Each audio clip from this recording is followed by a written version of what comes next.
Welcome back once again to the Six Figures Media Sports Huddle. I'm your host, sports editor J.D. Vaughn. Pleased to be joined as always for Week 14, Jeff Birchfield, Andrew Smith, Brian Woodson. Episode 14 might be the most depressing one yet, unfortunately, and we'll get into why in just a moment. But right now, let's hear a word from our sponsor, Lazy J Farms Old Fashioned Butcher Shop. Lazy J Farms has been raising the finest cattle and all-natural pork for 3 generations on the family farm in Fall Branch. Their blonde Aquitaine herd offers a leaner, healthier, and more tasteful beef. And the butcher shop is local, farm to table, and 100% authentic. This is the way your grandfather shopped for me, with steaks cut to order, quality assured, and ready to ship to your door. Open Thursday through Saturday on Bloomingdale Road in Kingsport. Come see us. Well, guys, unless you're playing for Rye Cove or Greenville this week, the high school football season has come to a close in the Tri-Cities area. It's like Christmas. You wait on it so long, and then blink of an eye, it's gone. And I got to be honest with you, I'm already having withdrawals from the lack of football that will be this week going forward. But before we get too depressed, let's talk about the historic season in Clinchport, Virginia. The Rye Cove War Eagles, fresh off their first ever 10-0 season, and now 11-0, they have a chance to win 12 games for the first time ever this week. Now, Andrew, you were over there in Clinchport on Friday night. Rye Cove took care of Rural Retreat, Landon Lane, Carter Roach Hodge, doing Landon Lane, Carter Roach Hodge things. Yeah, it was the usual suspects for the War Eagles. Looked like we might have a dogfight early. Rural Retreat, second play from scrimmage, takes an end around off the left side, 50-yard touchdown, grabs the lead. All right, we might have a dogfight. Landon Lane throws an interception on Rye Cove's first possession. A little dicey, but ultimately the Rye Cove defense makes the adjustments they need to make. The Rye Cove offense finds its groove on the ground with Lane and Roach Hodge, and they rattle off 55 unanswered to cruise to a first-round win. Lane himself had 92 yards on the ground and 115 yards passing. He threw 3 passes, none of them hit the ground, that interception, and 2 completions that were both touchdowns. So, very smart utilization of the passing game by Gary Collier and the Eagles. Just as the game went on, you could just tell that Rye Cove was getting more and more comfortable defensively in terms of defending the option, setting the edge, linebackers coming up and filling gaps well. Just a very strong outing from Rye Cove, and given how they've played this year, hard not to expect that. Yeah. And just give you kind of perspective of how far Rye Cove has come. When Gary Collier arrived in 2022, they hadn't been to the playoffs since 2011. And now, look at them. Boy, have they come a long way since then. The season continues for Rye Cove, but not for Dobyns-Bennett. The Indians come up on the short end of a second-round loss against Bearden, 26-7, the final, and the season ends for Region 1-6A champion Dobyns-Bennett. Naturally, the biggest loss aside from the game itself for Dobyns-Bennett was the loss of head coach Joey Christian. In the second quarter, he received back-to-back unsportsmanlike conduct penalties. Thus, he was ejected. Tight ends coach Jesse McMillan, who you may remember as the former volunteer head coach, came down from the press box and finished the game as the acting head coach. Penalties, a huge part of the game. Both teams flagged 15 times for a combined 272 yards. So, you talk about overkill, especially for this time of year. So neither team really able to get much of a flow. But Bearden quarterback DJ Hunter, he lived up to the hype. He's able to scramble away from pressure a lot of times, threw for 175, completed 8 passes, 4 of them to Torrey Beaufort, I hope I'm pronouncing that right, for 125 yards and a touchdown in the third quarter to put the game out of reach. Bearden scored first, but Dobyns-Bennett answered with a 12-play drive to tie the game 7-7. Tegan Begley out of the Wildcat dives for a 1-yard touchdown, but unfortunately the Indians not able to score again. Jason Thompson, the very next play from scrimmage, takes the pitch, goes 65 yards, and it's all Bearden from there. Dobyns-Bennett in the second half, minus 20 yards rushing. So that right there, hats off to the Bulldogs. Bearden makes the state quarterfinal round for the second straight year. First time they've ever done that in back-to-back years, made the state quarterfinals. And they will go to Maryville this next week for the state quarterfinals. And Jeff, you were at Maryville this week, Science Hill, for the second round. And the Rebels, let's just say, fared much better this time around. Yeah, last time when they played at Johnson City, Science Hill led most of the game, ended up coming back and winning 23-17 there in the last minute. But this time around, Maryville, took control of the game early. I mean, 17 state championships. I think Maryville overall, they're just, quite a tradition there. And, there's a third straight year that they've ended Science Hill's season in the playoffs. One unfortunate thing, you were talking officiating, that game got a little ugly. I mean, got a lot of personal fouls, a lot of unsportsmanlike penalties. Stacy Carter after the game was pretty aggravated. He's got to be careful what he says. He doesn't want to get anything from the TSSAA where he's, got some penalty against him. But, I mean, he basically is telling me it's a dangerous situation, when it gets like that. And, I mean, you saw that. You saw that on the field. The officials finally met with the players and stuff, tried to calm things down. But the game itself, Maryville goes down first drive. They score. Science Hill goes all the way to the 1 yard line. They're not able to punch it in. And Maryville comes back and scores. And they scored on their first 5 possessions. And then they took advantage of a couple of Science Hill turnovers. And, from there, Maryville's, once they get the lead, I mean, they're like sharks smelling blood in the water, So end up winning 42-7. One positive for Science Hill, Baylor necessary again, double-digit tackles, 10 tackles, just had an unbelievable year this year. Aiden Perry comes in, there was some question last week. He had a deep thigh bruise, whether he was even going to play or not. But, I mean, anybody knows that kid knows how tough he is. And so he comes in, he actually scores the touchdown for Science Hill. And, I mean, just, a bad game, but you can't take away from what's been a terrific season for the Hilltoppers. I mean, they've really, just had a ton of great highlights. Obviously, the miracle win over Cleveland, sort of the top of the list. But, I mean, just a great season for Hilltoppers overall. It really was. Climbed as high as number 8 in the state rankings. Came within seconds of beating Maryville the first time around. Brian Woodson, you made the journey to Bullitt Park this past Friday for the Region 2D playoffs in Virginia. Union, nothing fancy at all, but they found a winning formula against Gate City, and they stuck with it. Yeah, they did. It was Keith Chandler one way and Cam Bostic the other, and they just ran the whole game. And Chandler ended up 150 yards. He's a big kid, but he can run, and he's tough. And he scored 2 touchdowns in the first half. Cam Bostic's just a really talented athlete. He's a good basketball player too, and he just got loose a couple times to set up some touchdowns. Gate City struggled just to get anything going at all. Walker Hillman was held to, I had 31 yards. I mean, but he had some negative yards in there too. And Zane Reed threw the ball, but unfortunately 2 of his longer passes were picked off by Cam Bostic at the goal line. That was really the only time Gate City really challenged. So it was just a long night. They just couldn't get anything. They never got over 100 yards on offense because Union's defense was in the backfield the whole game. Carlos Anderson, Keith Chandler himself, some of the other guys, they had sacks and tackles for loss, and they just could never get anything going. So Gate City ended their season 6-5. They only lose 6 seniors. They're good, 6 good seniors, but next year they should be able to come back and hopefully have an even better season. They're going to have a quarterback who will now be a sophomore and a running back. They know what they can get out of him. So they have some good defensive offensive linemen coming back, so that will help. Someone named Anderson making plays for Union? I know, it's hard to believe. Does that sound familiar? Yeah. Okay. Back in Tennessee, Greenville, a 48-10 winner over Gibbs. But, Andrew, that Elizabethton-Greenville playoff rematch, we're not going to get it this year, are we? No, we're not. Anderson County wins over Elizabethton 54-14. It's the 3rd straight year Elizabethton has fallen to Anderson County in the playoffs. So I'm sure Sean Whitten and the folks in Elizabethton are maybe a little tired of seeing Anderson County now. But it was a strong start for Elizabethton. They scored on their first possession offensively, but Anderson County just then rattled off 4 straight scores and led by 27 at halftime. For the Cyclones, they struggled to stop Waylon LaRue, Mr. Football semifinalists.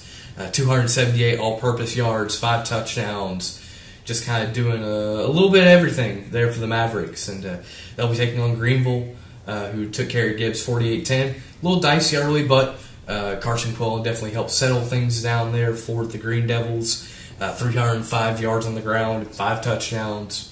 I'd say that's pretty good.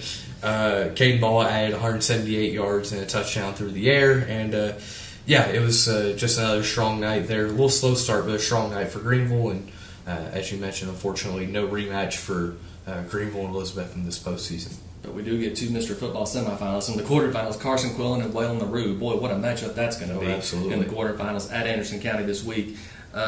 Jeff, Unicoi County finishes the year 10-2. Both losses, unfortunately, to the same team, Gatlinburg-Pittman. Yeah, the first loss to Gatlinburg-Pittman was right after, the flood, and they have to go down there and play. So, I think emotionally they weren't quite in the right state, that particular game. But this time, they're playing at home, and that's to take nothing away from GP. Obviously, the score is very similar both times they played, and the Highlanders always have, such a terrific tradition and all.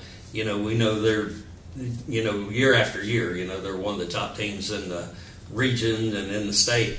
But the Unicoi County, Jacoby Jones able to come back and play this game. Of course, I've heard a little bit where, Garrett Sellers, their top receivers, not able to play. Colton Cutlip, those played well the last few weeks. And then Branson Saltz, he's running the ball really hard for Unicoi County all year, but such a great season for Drew Rice. He's done a fantastic job since he's taken over that Unicoi County program, and I don't think, you have another coach who's as passionate as about, his school as, Drew is there at Unicoi County. Yep. They hadn't won a conference title in 30 years. They've won 2 in the past 4 years. Yeah, 2021 in this season. Yeah, if that tells you anything. We'll be right back. Coming up, our Six Rivers Media Sports Huddle Game of the Week. I wonder what it could be. And not only that, but we will take a look back at this 2024 football season right after we hear from our sponsor, Lazy J Farms, Old Fashioned Butcher Shop. The Lazy J Farms Tailgate Box offers great value all season long. Get 40 pounds of meat for only $116. That's 5 pounds of beef patties and 3 pounds of chicken breasts, 1 pound of thick cut bacon, 3 packs of premium beef hot dogs and 2 packs of Chicago dogs, and 4 pounds of thick cut pork chops, all for $116 at Lazy J Farms Butcher Shop in Kingsport.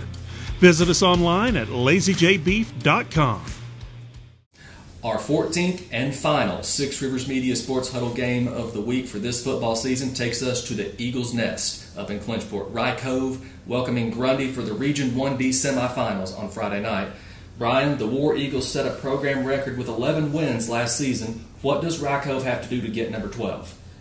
This is going to be a physical game, one in the trenches like it usually is. Rye Cove's big and strong. 11-0. Grundy they're not as big, but they're physical. They got the wrestling background, one of the better wrestling programs in the country. And a lot of those guys actually play football too, so they're going to be tough. So it's going to be a lot of running the ball. Grundy's not going to throw it much. They got 2 backs that combined for 3,000 yards and 45 touchdowns this year. And so they're going to run the ball a lot. And then on defense, they got a couple really good. One of them is Shaheen Gordon's a 3-time state champion who has forced 5 fumbles, has almost 100 tackles. He's going to be a pretty guy to watch out for. Rye Cove, Landon Lane, obviously having him helps because he'll be able to direct what's going on.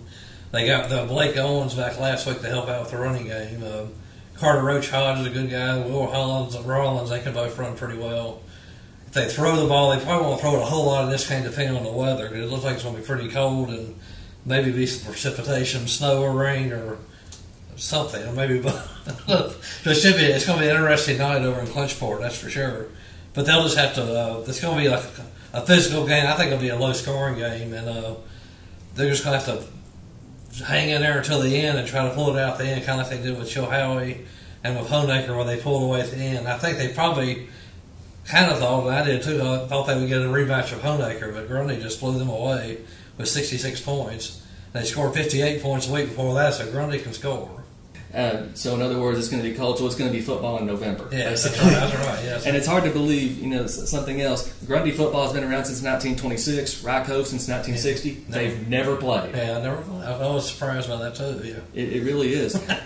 So we're looking ahead at Rye Cove this week, a big game in Clinchport. But right now, we're going to take a look back on what was the 2024 high school football season, and we'll start with Region 1-6A right here in Tennessee. While it came to an end on Friday night, very few outside the locker room predicted Dobyns-Bennett to win the Big East Conference this year. Dobyns-Bennett had just gone 5-5 last year and graduated their entire front 6 on defense, and they hadn't won a playoff game in 4 years. But the Indians grew up pretty quick. Because they started 3-2. losses to Greenville and Asheville, but then they won 6 straight games. Of course, that memorable win over Science Hill at ETSU to win the Region 1-6A championship. Their first since 2020, but also their fourth since dating back to 2017, the final year under head coach Graham Clark. Dobyns-Bennett will graduate several key seniors this year. Austin Sykes threw for more than 1,000 yards. Several of his receivers are moving on, including tight end linebacker Peyton Franklin, Dylan Murray, and Rome Pruitt. 3-year starting center Will Ford, and their top 4 tacklers, Kosiah Steele, Gabe Marshall, Peyton Franklin, Devin Murdoch, all of them are graduating this year. But several key players like the Thomas brothers, Jalen, who was a junior this year, and Tyree, who of course is a sophomore this year, they're both coming back. Tegan Begley, the running back, and all of them are coming back next year. Science Hill, Jeff finishes the year 8-3, climbed as high as number 8, like we said in the state rankings. Both of their regular season losses were by 6 points. So, you think how close was Science Hill to going undefeated this year, man? Well, they were really close to undefeated. That first game with Maryville, they led most of that game. Maryville actually scores with 3 seconds left in the game after they stopped Science Hill, I think it's a 2:21 mark on a 4th and 1. So, they convert that, or they're able to stop Maryville sometime during that drive. They win that game. Then you and I were both at the Dobyns-Bennett Science Hill game. And Science Hill missed some scoring opportunities in that game and didn't really play their best game. You feel like if they did, and no disrespect at all to Dobyns-Bennett, but you feel like Science Hill really had a team this year that was probably the best team in that league, But, of course, you got to get it done on the field. Dobyns-Bennett got it done that night. And 2 of the guys who helped Dobyns-Bennett get it done are both coming back next year, Tyree and Jalen Thomas. What a game they had that night. The Hilltoppers, of course, graduating pretty much their entire passing game. Quarterback Spencer Taylor and their top 4 receivers, Stephen Famoyan, John Gitterwa, Zane Huff, and Corbin Lasher, all seniors this year. And, of course, their biggest loss, Mr. Do-It-All, Baylor Necessary. That said, 3 of the 4 horsemen will be back next year. At least they're scheduled to be back. Aiden Perry, Ian Mathis, Malik Anderson, exactly. All of them. 2 of them will be seniors, and Malik Anderson just a junior next fall. So Science Hill does have something to look forward to for 2025. Yeah, and Malik Anderson, I don't know how much he'll carry the ball because I think he'll take over a lot of the role that Necessary did, where he played linebacker and all, because he's a terrific player on the defensive side of the ball. If you look at their top tacklers, this year was Necessary. You had Fleeman, and then you had Anderson, after that. Yeah. Science Hill, of course, and they will get a quarterback who's not necessarily new next year, Cole Rasu, assuming things play out. Of course, obviously a long time between now and next fall. Someone else does have the time to win, but Cole Rasu, if it started tomorrow, he would probably be the guy. David Crockett, we saw a lot of growth from the Pioneers this fall. Not quite where they want to be as a program, but still a step ahead of where they were last year, going 3-7, missing the playoffs entirely. Started the year 4-1, got back into the playoffs. A.J. Wynn and John Hall, both of them sophomores, really just took over in the David Crockett backfield this year. Zeke Sloan also coming back next year, scored a lot of touchdowns on the ground and made a lot of plays at linebacker. Naturally, their biggest loss is going to be LaMarcus Dunn, the senior wide receiver. And also, did I mention he was the leader in receiving yards in all of Northeast Tennessee. He graduated, but Crockett making strides in the right direction. Tennessee High made strides this year. Won 6 straight games, finished 8-3 after that playoff loss at Powell. The biggest loss will be senior running back Trent Dowdell, more than 1,300 yards in the regular season, the second most behind Dominic Burleson in Northeast Tennessee. But the Vikings will get Elijah Plumbar back for 2 more years. He really shined in the second half of the season for Tennessee High.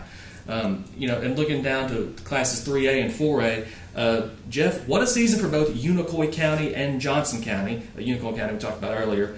Maybe a little rebuilding for Elizabethton, but the Cyclones in good shape with what they've got coming back, especially this big junior class that'll be seniors next year. Unicoi County and Elizabethton, both in pretty good shape, you would think. Yeah, I think Unicoi County's set to have another, fantastic year next year, with Kobe Jones should be back and also. And they've got a great backup quarterback. We saw Gunnar Peterson, in the game where Kobe Jones missed. I mean, he stepped in and did such a terrific job there. Then you're talking about Elizabethton. The down year for Elizabethton's a great year for most programs, they lose to Greenville, Science Hill, and Anderson County, 3 very, very good football teams, that they lost to over the course of the season. But I think they'll be fine. Rhett Slagle, going to be back and should be, progressing every year. We know what a great coach Sean Witten is. I mean, puts a great team on the field every year. And then you was talking Johnson County, going to be a little more question marks. They struggled at the end of the season after Juan Mejia got injured. And also, they're going to have a new coach up there. I know Rick Wilson mentioned that he's going to be leaving, Johnson County here. Yep. I guess not the only concern for Unicoi County is Colby Jones is back, but who's he going to distribute the ball to? Branson Saltz, Coda Cutler, Garrett Sellers, all graduating after this year. And one team I did not mention, I neglected to mention, was Cherokee. Cherokee, of course, getting a lot of weapons back next year, including quarterback Landon Jeffers. Yeah, I mean, the Chiefs had a lot of good wins this year. And like you said, Landon's just a guy that leads that whole program. I mean, they're really a team that's dangerous team for a lot of teams to face, and they have really elevated that program in the last couple of years. Coach Hensley down there has done a fantastic job. And then I want to touch on one other thing. You mentioned earlier 5A with Crockett. I mean, yeah. I did the Crockett preview the first of the season, and I know Hayden Shanley was saying then that sophomore class he feels is the most talented group they've had since Prince Colley and that bunch. So they'll be juniors next year and, potentially a lot better. And then even the following year, when they're seniors, you'd think they'd maybe even rise even more. Yep. And obviously the biggest loss for Cherokee will be the running back Hayden Hook, who did a lot of their scoring this year. Andrew, looking down at classes 1A and 2A, Happy Valley once again gets that home playoff game so close to advancing for the first time in 7 years. What a job the Warriors did this year. Oh, absolutely. Tip of the cap to Jason Jarrett and the coaching staff there with the Warriors. Just being able to carry the momentum from one year to the next, I think, is such an underrated part of what Happy Valley was able to do this year. Obviously, last year they ended the year with 7 straight regular season wins, and they come out, play good football again. Not really one key cog on the offense, but kind of a little bit of everybody taking their turn running the football. And my goodness, was their defense strong. I think that might be an understatement even. The Happy Valley Warrior defense wreaked so much havoc throughout the course of the whole year. I got to see it against Unaka, a couple of defensive scores in that game. Just overall, the job that Coach Jarrett has done there at Happy Valley, getting another home playoff game. You know that they are on the verge of making a run in the postseason now. Tip the cap to Happy Valley on another strong regular season. Yeah. And then when you talk about teams like Hampton and Cloudland, you talk about communities who were devastated by Hurricane Helene. But just both of those teams, they just would not stop fighting. No, they wouldn't. And obviously, once Helene hit, it felt like football kind of became secondary to those schools. Obviously, especially with Hampton needing to relocate the school itself or the students in the school for the remainder of the year. Hat tips to Michael Unser at Hampton as well as Zach Benfield at Cloudland, really being able to keep their guys bought in. Obviously, it wasn't the end of the season that they had hoped for. Both teams, especially having to go on the road, we haven't seen Cloudland do that in a decade in the postseason. But overall, you mentioned teams that kept fighting, they kept trying to grind away at it, and you would think that they'll be better off for it down the road. Yeah, you would think. And Brian, Southwest Virginia, just taking a quick look there, a youth movement at Twin Springs, of course, and then injuries just really took their toll. Gate City had several voids to fill coming into the season, but they showed some improvement late in the season. Both Twin Springs and Gate City have a solid foundation for 2025, you would think. Yes, I think so. Twin Springs just needs to stay healthy. They got some players. They got the Clay Ross is a good player and a quarterback, and he'll be back. And several of their guys are going to be back to play. They can just stay healthy, which just was an unusual year for them. They're usually pretty solid and healthy. Gate City, like I said earlier, they got a lot of kids coming back. Hillman's back, the quarterback's back. They got, I think Corey Bird's back, I believe, for one more year, so they're going to be pretty strong there. And they got pretty good guys along the offensive defensive lines that Jeremy House probably likes. So they should be pretty good. They're playing that tough league. They always play a tough schedule. That's part of the game. You go play the schedule that you have and try to just get better each week and hopefully peak at the right time in the playoffs. Yeah, and some guy who had to step in at Twin Springs because of injuries, Bryce Parks, a freshman who really shined late in the season. Yeah, he did. He played really well. Brendan Waddle stepped in at quarterback after he'd already played receiver and running back during the season. He played pretty much everywhere for them. And so did a lot of players there. But Parks really showed what he could do against Rye Cove until he got injured. But his run, the TD run in that game was really impressive. He just kept on turning those legs, and he took off, and they couldn't catch him. So a solid foundation for both Twin Springs and Gate City for 2025. They took their lumps this year. Yeah. And I got to say, guys, it's been a privilege to bring you the Six Rivers Media Sports Huddle this season. Guys, we've had a lot of fun this year. And for teams like Rye Cove and Greenville, it's still not over. So be sure to grab a copy of the Six Rivers Media Basketball tab, which is coming out, hits the stands later this week. Otherwise, that's going to wrap it up for the 2024 edition of the Six Rivers Media Sports Huddle. For Jeff Birchfield, Andrew Smith, and Brian Woodson, I'm J.D. Vaughn. Thank you so much for joining us this year. Lazy J Farms has been raising the finest cattle in all-natural pork for 3 generations. Our blonde Aquitaine herd offers a leaner, healthier, and more tasteful beef that ships from our store directly to your freezer. This is the way your grandfather shot for meat, only now we wrap it, seal it, and send it right to your door. We have plenty of options to pick from, and they're all fresh and natural. Just visit our website at lazyjbeef.com and choose your package. We'll get it straight to you.